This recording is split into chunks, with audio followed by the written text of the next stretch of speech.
Si vous pensez qu'être pro-Poutine c'est ringard, suivez-nous, vous allez voir que ça peut être très branché, voire même hipster.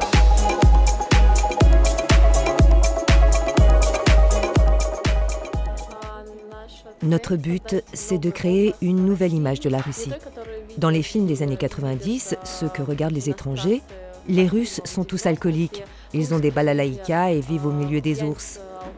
Ici, on a des jeunes gens qui créent une nouvelle image de la Russie.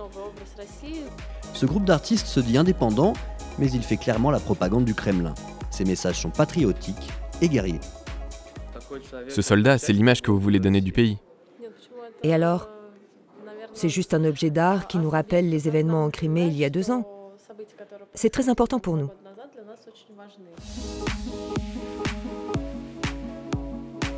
Donc ça, c'est la messagerie instantanée que nous avons créée en utilisant l'application Telegram. Nous y avons ajouté nos propres émoticônes. Si je ne connais pas votre application et que je regarde vos émoticônes, ce que je comprends de votre vision de la Russie, c'est que vous êtes fier de votre religion et que vous n'aimez pas trop les homosexuels et le mariage gay. Nous n'avons rien contre les gays, rien du tout. Mais nous n'aimons pas et ne voulons pas qu'on nous impose les valeurs d'autres pays. Ce groupe d'artistes et de designers se veut moderne et branché.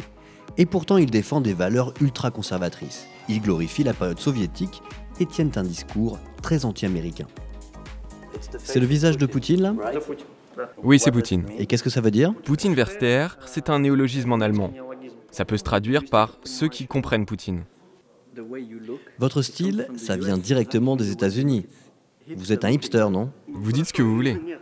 Si pour vous je suis un hipster, moi je ne me vois pas comme ça.